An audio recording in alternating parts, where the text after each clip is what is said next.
5 o'clock, Prater in the ball game. What's going on? And welcome. Let's get to our Double Tap Pub hotline and bring on, I don't know if it gets more Boise than our guest. Played Capitol High, played at Boise State, assistant coach, head coach, had Boise State ranked every single season. He was the head coach here, 69-19 record. Ladies and gentlemen, welcome Bryan Harsin to Idaho Sports Talk. Coach, really appreciate your time today. How's it going? Yeah, it's going great. Appreciate the introduction. Glad to be here. Every year, Harsh, you guys had them ranked at some point in the season. I like that, man. They haven't been ranked since you were the coach last time.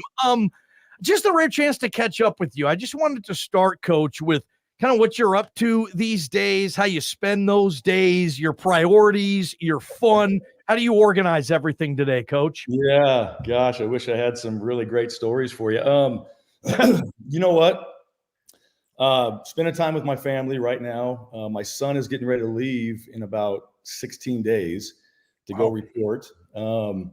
We have a grandson, so that's a new addition to the family. Oh, wow. And yeah, I think I'm DAA certified, which is duties as assigned by my wife. So I'm doing a good job of that. But, catching up with former players, talking with coaches, some personal things, and just trying to maximize each and every day. It's not the same pace as I'm used to, obviously being in that environment. And so to try to fill that time, just still doing as many things as I can, staying positive and trying to, help with the family and anybody else I can and try to be useful in some way. So, but it's been good. People ask me if I feel like I'm busy. I say it's a slow busy. And, I don't think that's so bad. So it's been pretty good. And then obviously catching up with you guys and what's going on and some of the current topics we'll talk about and still staying up on those things.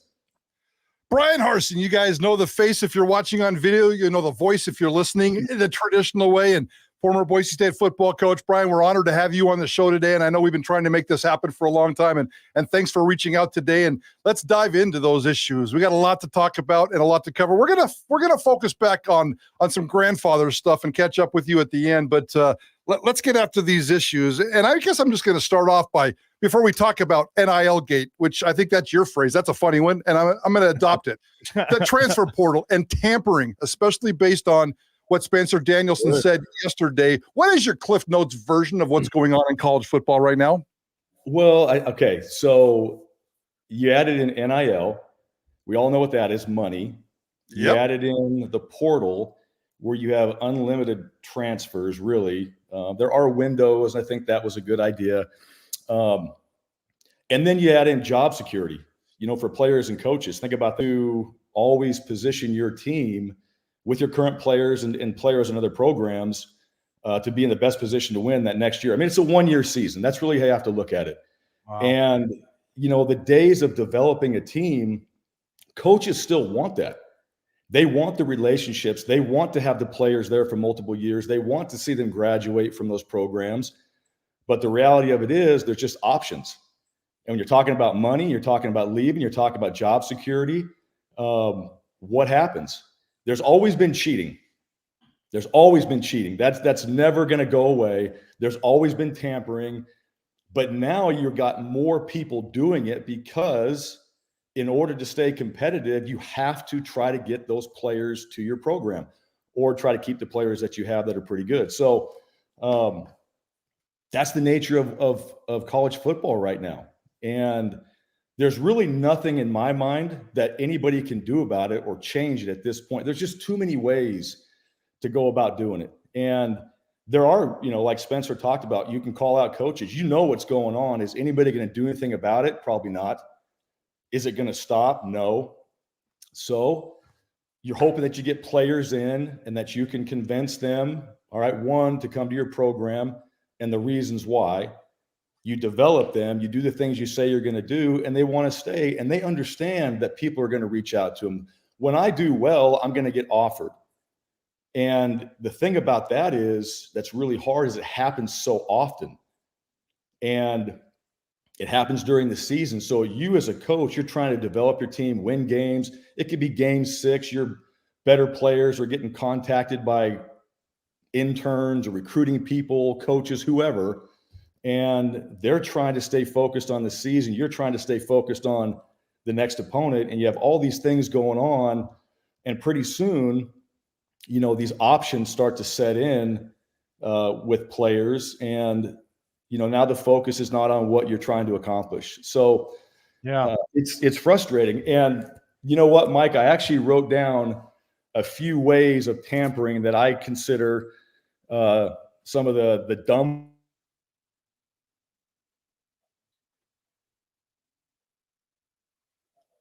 It's like we lost Coach Harsin for a second there. This is our Dollar Loan Center video segment on Prater and the Ballgame, Idaho Sports Talk. Our radio audience, sorry for the interruption. We're working on the technical difficulties here. And it's funny, Prater, they always freeze right when they're getting to the most important part of the interview, right? It's almost like that just happens on its own. But appreciate the folks at the Dollar Loan Center. 25 years they've been funding loans at don'tbebroke.com. If you need one, you apply. Visit that website. 16 locations soon in Idaho. We have Coach Bryan Harsin back with us right now. Sorry about that, Hars. Had some technical difficulties. We'll let you carry on where you were.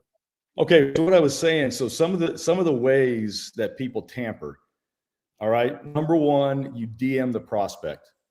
Okay, this is a total amateur, and this is dumb. You do not want to do this. I've seen from players the DMs that coaches and other schools have sent them. They'll show you. Yeah. And that's just a bad way of doing it. All right. And a really dumb way. And somebody probably on your staff, inexperienced and just trying to, show you that they can recruit. Number two, contact the parents. Bad idea. Directly. Maybe you feel like you have a relationship with them, but again, I think that's dumb. All right. So now some other ways that people tamper. You go through the high school coach. Okay. This is a little bit shaky because the high school coach might have some allegiance to some other programs and feel like if I'm doing you a favor, then maybe down the road, you're going to have to recruit one of my guys you don't want to take. You got to take my son, for example. Now give him a scholarship, right? I did you a favor. And if you don't, there can be some issues there. You got the trainers. They're shaky, right? They got loose hips, but they got loose lips too. They love to talk and tell everybody who they're helping. And yes, they do. So you got to be careful about the trainers. All right, you got current players. You can use your current players because they can contact the high school player, and somebody else at another program.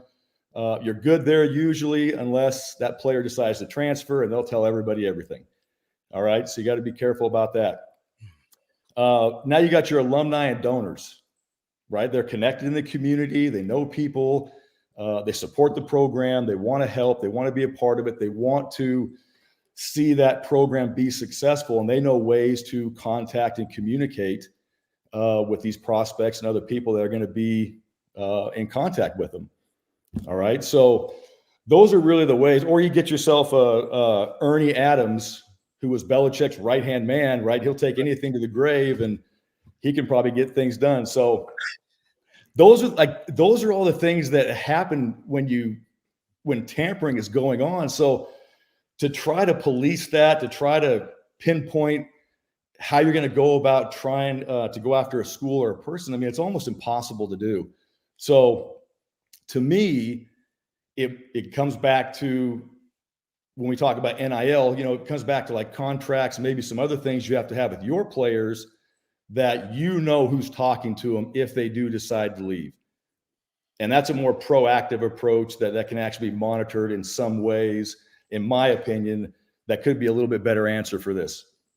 Bryan Harsin, let's continue this conversation real quick. And I know when we talked this morning, we talked about solutions and trying to fix this. And you're right. We're wasting our time sitting here trying, but there has to be one great idea. And I want to go back to what Spencer said yesterday, and then you alluded to it. Him calling the coaches and calling him on the carpet and policing it himself. One, would you do that? And is that a good idea? I don't know if I would do it. I didn't. And I knew other coaches on our staff that did. I just felt like it was a waste of time. And I don't think that was bad. I don't think it's a bad idea to do that. And probably in hindsight, at this stage in the game in 2024, maybe you do just pick up the phone and call a guy out and just say, hey, man, I know what you're doing. And just flat out let him know. Is it going to change anything? Probably not. But and he knows, and you've called him out. And hopefully you get a chance to play him too. And you can use that, in your pregame speech, whatever you want to do. I mean, you can put your plan together and try to go beat him. But yeah, I don't think that's a bad thing. And I think every coach and Spencer's saying that. I know Spencer. He's passionate, loves his players, loves Boise State, and don't mess with his guys. And that's really what the message is. Hey, you're going to go about doing it these ways, but I know you're doing it. Don't mess with our guys. I'm going to see you at some convention. I'm going to see you somewhere. And, we're going to have a conversation face to face. So, yeah, I think some of those things, policing it that way is the way to do it. Counting on the NCAA to do anything about it, that ain't going to happen. No. So, yeah, you do. I mean, when you're not getting help from the NCAA, when someone's not there to back up what they talk about, we're going to take care of tampering and all that. No, they're not. Then you're going to have to do it yourself. And you're going to have to pick up the phone and, like Spencer did, put those phone calls out there and just say, hey, look, I know what you're doing. Our guys are staying, and I'll see you week 6, whatever it is. And you can handle it that way until somebody can come back these coaches up and help them out with what's going on. Bryan Harsin joining us, former Boise State head coach, Capitol High's finest, having him on the program. We're loving it. And I love the Ernie Adams line, Coach Hars. I'll never forget Art Modell saying, I still don't know what Ernie Adams does here. Why are we paying him? It's classic. Coach, watch the Dynasty documentary. You'll figure out what he does. I did. Yeah, it's awesome, man. Okay, Coach, you said everybody cheats. There's always been cheating in college football, but it was different. There's cheating now and they've advanced it. If I were to say, well, it's always happened, what's bad about this type of cheating compared to the cheating that it feels like you guys always kind of, I don't know, you condoned it, but all you coaches, you knew everybody did it, but you still went about your business. What's different about where it is now, where you have coaches like Spencer yesterday saying, oh, hell no? Yeah. Well, first, not everybody cheated, right? Guys are still trying to do it the right way, back then. Now, like I said, you're at such a disadvantage in some ways if you aren't trying to go after some of these players, and that is tampering. And what I mean by that is, as a head coach, there were 3 things that I talked about with our guys when it came to compliance. Don't cheat, ask questions, and get it in email. That way we were covered. And when you're competing for a player and you have a staff size, you have 250 people in the building in some programs, and they're going after a particular player, and all of a sudden, it comes down to, well, we can't contact somebody that way. There's going to be somebody in your program that tries to stay in contact with them because they don't want to lose the player.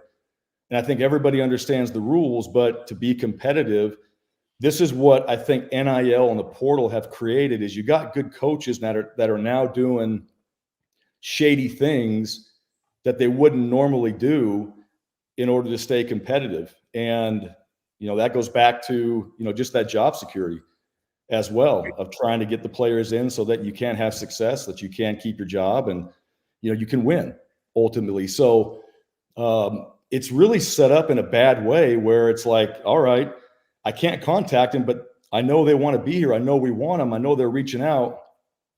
There's going to be some type of contact in there at some point to feel out, is this guy really serious? And then you start putting your deal together so that when the portal does open up, all those things, a lot of times they're already done. It's already done. The plan's already in place.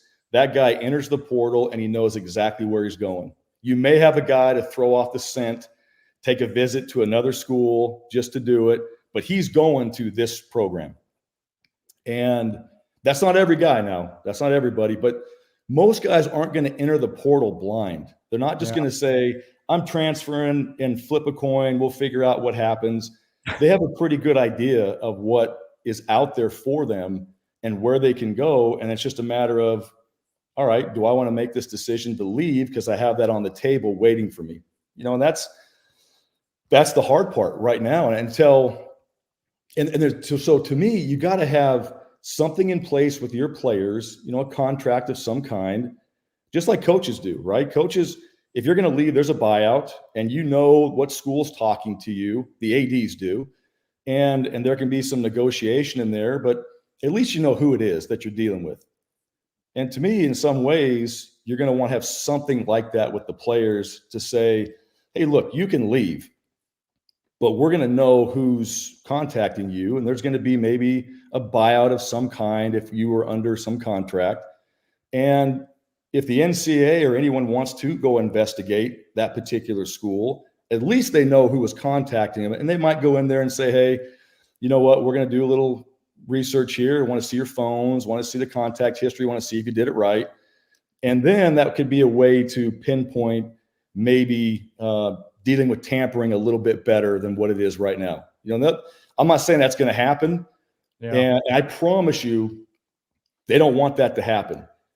They don't. I mean, I've sat in rooms and we've openly talked about these things that are happening. Lane Kiffin's a great example. Lane's come out and just said, everybody's cheating. This is what they're doing. And it just falls on deaf ears. And he is not hiding it. I'm not saying him. I'm just saying in general that this is what's going on. And why aren't we doing anything about it? Everybody knows it's happening. And then it just goes away. And he shrugs his shoulders and he'll say it again this summer at media days. And, where it goes from there, I have no idea. But it's so entertaining in a way. There's a lot of entertainment right now and a lot of drama in college football. And I promise you, coaches just want to coach their guys, develop their players, and just try to get their team better at the game of football so they can have a successful season. And, this is just great for fans and media and everybody because it just creates so many storylines in the off season, along with what happens when people get wanting to leave and they're not, wanting to be a part of their program during the season. It just creates a lot of those things that are really, really hard on coaches. And I think, what I would hope that we would listen to some of these coaches more. They're telling you everything you need to know. Right. When Spencer said, he didn't say that quote that On3 had. It wasn't like that. And what's funny is Brian Kelly said the same thing yesterday as well. He said, we're not paying players to come in here. And he goes, that's how they want us to talk with them, is just how much we're going to pay them. We're going to recruit them. We're going to get to know them. And then there'll be some NIL deals. Hugh Freeze said the same thing. We're not paying $1 million to a quarterback. We're going to have to develop a guy. They're all saying the same things. And we need to listen to the coaches. They're telling everybody exactly what we need to hear and what's going on. And for whatever reason, we just don't listen. And we all think the coaches are trying to pull one over our eyes, and they're not. They're just telling everybody this is what's going on. It's not good. And we can't stop doing it because we have to coach every day and get our guys ready. But, I just wish guys would listen to the coaches more. They're telling you what you need to hear. Man, I can listen to Bryan Harsin talk college football all day long, and college football needs to listen to Bryan Harsin. We're talking the P5, G5 divide. And if you see Bryan Harsin walking around town wearing orange and black instead of orange and blue, he has a great reason for it. Give us a quick second. We'll be right back with Bryan Harsin on Idaho Sports Talk. Traffic Studios. This is Ticket Traffic. Trouble with the crash on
Sports can make you feel good. Well, unless your team loses, then it's like, Oh my, you kidding me? we're here for you. Sports Radio, The Ticket. This is why you listen to Idaho Sports Talk. Let's get back with our guest, former Boise State coach, and really just one of the central figures in Boise State football history, Bryan Harsin, with us. Hars, I'm just going to start the P4 G5 divide right now, and your crystal ball, the way you see it, having been obviously in both leagues at the highest level of both P4 and G5 football. Yeah, that was one of the things when I got to Boise State and they were talking about the Power 5, Group of 5. I talked about a power program because we had won and we had had so much success. And I didn't like that divide because the opportunity for us to play in our non-conference games, win those games, we had done that in the past. I felt like we could do that in the future. Since 2014 to now, a lot's changed. Right. I think the playoffs are going to be great. I think that's going to be a great addition. I think the fans will love it. I think it gives more teams opportunities to be talked about at the end of the year rather than just the 4 teams that everybody talks about now, which is going to be great for college football. But it all comes back to money. It comes back to money and, honestly, the NCAA really not doing anything right now. And the stuff that we're talking about, they're not changing any rules. They're not fixing anything. And so I feel like some of the programs that have the funds to do it are going to break away at some point. They're going to create a league. And I don't know if I've heard the 64-team league, 32 teams, whatever it is. There's going to be a divide where some of the teams that have the money are going to form their league. They're going to have their playoffs. They're going to do it their way. And there's going to be the other teams that will really do the same thing. It'll just be with less money. And I don't necessarily think it's going to be a worse product. You're just going to have the two different divisions, and they probably won't play. Maybe they will. Maybe there'll be some money games in there still. But the way it's going right now, if nobody really gets a hold of it and just stops what's about to happen, and I know you guys have said a commissioner and some other things, we don't have that in college football. We don't have one voice. We don't have somebody saying, no, we're not doing this. So presidents, ADs, coaches, they're all thinking about their own universities, what's best for them, not what's best for everybody else, just only them. And I think what you're going to see is you're going to see the money teams separate, and you're going to see another league where there's going to be, the same rules but less money, and that's going to be your divisions. And then you're going to see some other teams probably fold because they're not getting some of that money games they've had in the past to support their programs. And there's probably going to be a few more programs that drop out of football and maybe sports in general. We could go on forever, and Ballgame's right. And maybe we need to come up with a podcast or another show where we could talk forever. We do need to switch gears just a little bit with the time. And I did want to bring up Davis. I wore my Idaho State shirt today, Coach. And yes, you know me, I've always been a suck up, so I thought I'd suck up today with the Idaho State shirt. But I smell a junior Bryan Harsin developing here, a successful high school career. You go off to small college grassroots football and you try to make a difference. Maybe there's some coaching in your future. We've talked about Davis going to Idaho State to play football, but what about his life path? Do you see the same thing going on? Oh, good question. Gosh, you know what? I'm so proud of him. He's worked very hard to get the opportunity he has. And to go with Cody Hawkins, I love Cody. I love what he's doing at Idaho State. I think it's a great fit. My son has expressed that he wants to coach in the future. And I said, there's no better guy to be around than one of the Hawkins and Cody Hawkins, right? I work for Dan. I know Cody, like that family and football and how they do things. There is nobody better. So I'm extremely proud he has a chance to play for him. And yeah, I think he's got that in his blood. He's got football in his blood. So I see him coaching. But right now his mind's set on getting in there, competing, hopefully having a chance to play, which would be different than me. So I'm hoping that he's a little bit better. And he is, there's no doubt about it, but he's put in the work. He was at Auburn High, splitting a little bit of time. The coaches there were phenomenal. They did a great job. They developed him. He got to play some really good football. He came here to play with his boys, had a great season, and, earned the opportunity he has. So right now, our plan is we're going to follow him around. We got the Oregon State game already dialed in. We're going to. We got the home games dialed in. We're going to North Dakota, and that's going to be our plans right now. Is to see how things shape out for him, and also support Cody, support Jeff Pittman, support those guys on staff we've gotten to know at Idaho State, and I love the vibe there. When I'm around there, like I feel the vibe of something really, really good happening at Idaho State, and I think for Kess and I, we're just excited for Davis. He gets to be a part of that. And, whatever happens, look, he's got to do the work. It's up to him. If he's good enough, he'll play, and he knows all those things. So, it's going to be his show pretty soon.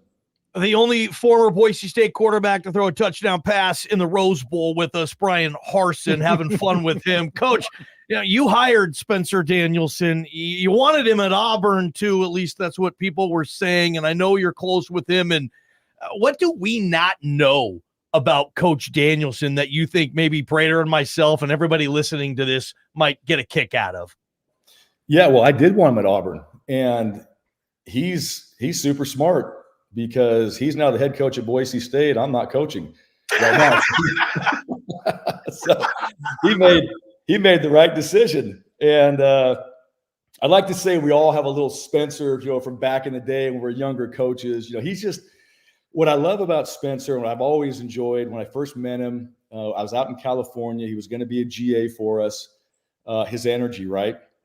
Like when you walk in there and you start talking to him, it's like, all right, I don't know what he knows, but this guy loves whatever he's talking about. He's got passion for it. And then you find out he's super smart. He works really hard. He cares about people. really all the stuff he says right now is exactly who he is. And that's, I think, the biggest compliment I can give him is he's consistent.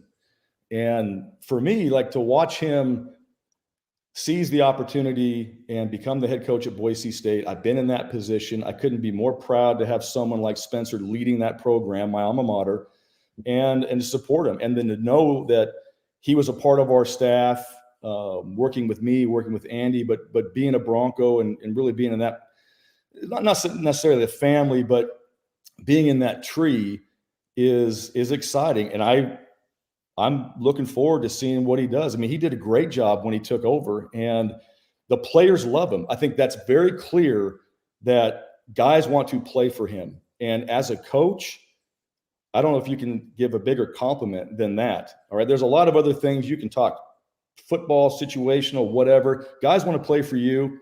That means a lot. And I think we definitely have the right guy. And he's going to do a great job. He's got, everybody's support. He's got my support. And that was part of, coming on here too. It's just like, I know his heart. Nobody recruits harder than Spencer. Nobody cares more than Spencer. Nobody's going to do more than Spencer. And I've seen it. And when he was a GA to an assistant and as a head coach, none of that's going to change whatsoever. So we got a great leader in our program right now, and I'm excited to see what he does. Bryan, last question for me, and I think you just kind of answered it with that previous answer just a little bit ago. It doesn't sound like it's going to happen this fall, and you certainly have priorities being a fan of Davis Harsin right now. But ultimately, we can't let you go if I don't ask this question. Do you see yourself ever coaching again? Man, if we can get some of these things fixed we're talking about, I don't know. Never say never. Right now, I think one of the things just for Kess and I is, we are in a position where we can have an opportunity to take some time and help with our grandson, see Davis off to college, help my older daughter with her career, and also take some time to connect with some people that, when life's going really, really fast, you don't get a chance to really spend much time with former players, former coaches, friends, family. And so those things have been really rewarding to have an opportunity to do that. So I'm staying up on the game, trying to still study it and learn and be around it. And then we'll see what happens. But right now, I'm enjoying the time just to really spend with the family and like we talked about, give Davis an opportunity to go out there and have our full support and, try to help that program as much as we can to see what they can do and then go from there. Not blowing smoke, but Coach Prater and I had Davis on the show before one of the biggest games of the year last year with the Eagle Mustangs, and we were blown away. We feel like we're talking to a 17-year-old version of Bryan Harsin right now. We were just, you and Kess got to be really proud of the entire family situation, Coach Harsin. I can promise you the thousands of people that are listening to this right now love hearing your voice talk about high school football, Boise State football, and just what you're up to. We cannot wait to do this again. Bryan Harsin, ladies and gentlemen, appreciate the time today on Idaho Sports Talk. Awesome. Thank you guys for having me. Appreciate it. What an interview, Prater. Time sucks sometimes, but JP keeps yelling at us. We got to get out of here. Yeah, the only reason we cut that short is because of John Patrick. And you know what I'm going to say now, right before the break? And that's why you listen to Idaho Sports Talk. This is Idaho Sports Talk with Prater in the Ballgame. Brought to you by Rope